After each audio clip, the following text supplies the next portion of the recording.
Yo, you're watching the Screaming Fish here, people, and today I finally have my review of Captain America, the First Avenger.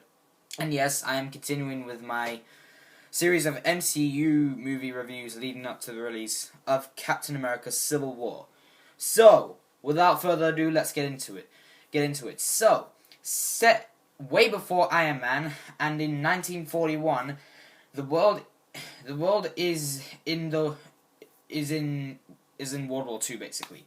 Steve Rogers wants to do his part and join America's armed forces, but the military rejects him because of his small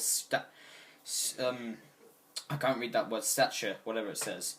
Finally, Steve gets his chance when he accepted into an experimental program that turns him into a super soldier called Captain America, joining forces with Bucky Barnes and Peggy Carter. Captain America leads the fight against the Nazi-backed Hydra organization. So first up, our cast of characters. Chris Evans is perfectly cast as Steve Rogers. He nails every scene he's in, and not once did he give a weak or flat performance. He manages to capture what made Captain America so likable in the comments.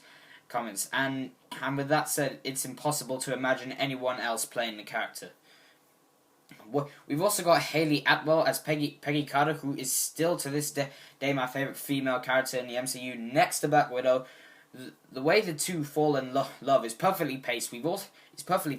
We've also got Sebastian Stan as Bucky Barnes, who again is perfectly cast for the role, and again I can't really imagine anyone else playing the role. Tommy Lee Jones is brilliant in this film as Chester Phillips, who, like Evans, nails every scene he's in and doesn't give a flat or poor performance. Overall, finally we've got Dominic Cooper as Howard Stark, the father of Tony Stark, who does have some flaws, basically he does have some flaws, is what I'm saying. Sorry, I lost my place. But overall, I liked him as a character, and even if he didn't get as much screen time as I'd like him to.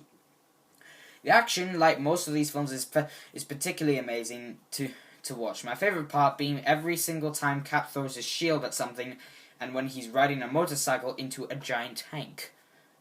So, the best part of the film, however, is how despite the fact that this is a superhero film and there is a lot of crazy action, all of the time it feels like you're watching a World War II movie.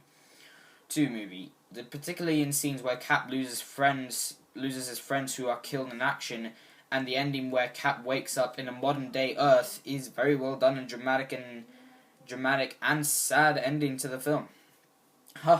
However, I do have issues with the film. For starters, our main villain, Red Skull, who is Cap's #1 enemy, is horribly underdeveloped.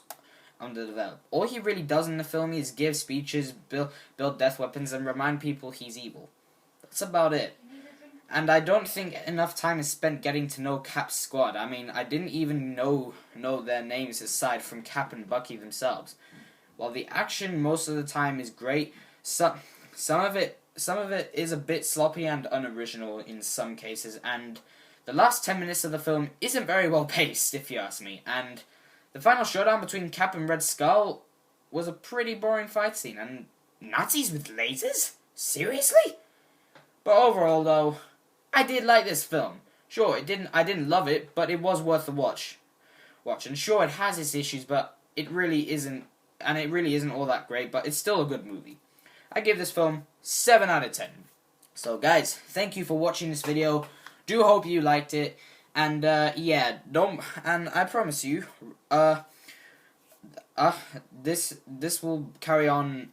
I'll carry on this video with my Avengers Assemble review, which will then lead on to Iron Man 3, the following month, and Thor: The Dark World.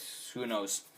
But yeah, I do hope you enjoyed this, guys, and I will indeed see you in the next one. See you later, guys, and subscribe.